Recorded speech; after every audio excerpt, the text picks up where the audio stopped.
Epic Games, why you do these? Why do you have to do these, man? Why do you gotta do these? How do you release a great feature in a doo-doo update? Now, the update itself wasn't trash, more so the competitive portion of the update, but I want to talk about one of the greatest features that they've added to the game in a hot minute. The visualizer now allows you to have the game sound on as well as the visuals. Granted, this comes at a cost. The spatialization of the audio is turned off, so now you won't be able to tell where a shot came through by just the sound. Why is this an amazing feature? This makes the game better for hearing impaired players like me to be able to finally tell the direction of sound. With how dookie the 3D audio in this game already is, this feature is immensely helpful. For those who don't know, I am completely deaf in my right ear. I have tried to reach out to Epic support to see if they could find a way to remedy this issue with possibly working with hearing impaired / single-sided deafness people to test out the 3D audio with future updates, but to no avail. Now with the 8.5 update, they've addressed the issue. I know this isn't a massive problem since not everybody playing the game is impaired. I don't have any statistics, but I'm gonna say less than 5% of people playing Fortnite are hearing impaired. So not a very big thing that they needed to tackle on, but man, I'm glad they did. This is extremely helpful in games as most times I die are due to not having any clue where people are. I've tried to memorize sounds like if someone is above, below, or by my side, but during a fight, if there's more than one fight going on, you tune out the sound and focus on the danger near you and the visuals on screen. Plus, for single-sided deafness people, whichever side you can't hear from, the 3D audio doesn't make it lower volume on the side that you can't hear from. You can't really hear it at all. In real life, it doesn't really work like that. If you're on my right side, I can still hear you on my left side, just not as clearly. Fortnite isn't the only game that does this though. Apex is the worst offender that I find. Anything that goes on my right side in that game is completely mute to my left ear.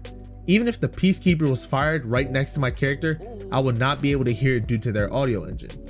Does this mean people with full hearing can abuse this feature? I'm doubtful on that. It turns off the spatialization. Pretty much the game is now playing in mono. Let me demonstrate it real quick. Right now, you're hearing my voice in mono. But if I slide this over, you are now only hearing my voice on the left side. Likewise, if I slide it all the way over here, you're only hearing my voice on your right ear cup. And when I put it back in the middle, it is now in mono. They are both equalized on both ears. If that demonstration of hearing intrigued you, keep it with my channel as I'm going to release a video on how it is being deaf in one ear and how life is with it. But back to Fortnite.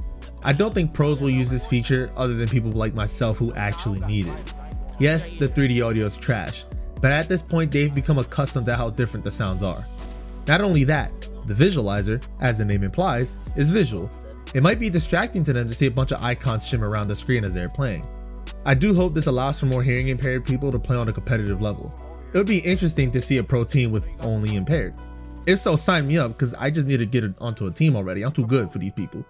There are a few things I would change personally about the visualizer, mainly just how incoming shots are pointed out. The visualizer works like how the COD grenade indicator is. It is confined within a spiral. I would like to see if they could make something like how the game Savant Ascent handles incoming fire. The direction in which it comes from flashes a light on the border side of the screen. Just something that could help a little bit more. I do like that they took distance into account though, as the icon for whatever is making sound changes opacity with distance. That was a great way to handle it. If that's not how they did it, and that was my perception of how it works, then I don't know, but they need to incorporate that if that's not how it actually was. Overall, this is one of the best features, if not the best, that they've added to the game so far. I'm glad they finally added this as an option, and it makes me wonder why they didn't do it sooner. This doesn't make me forgive them for all the bad that they did, but it's a step in the right direction for now. Well, I hope you guys enjoyed this video. If you liked it, rate, comment, subscribe, and all that good stuff. And if you deaf too, you know, hit me up. We can start up a team. And, you know, if you're not, you know, let me know what you think about how now having visualizers and audio on at the same time. But with that, I'm Ghost. I'll see y'all later.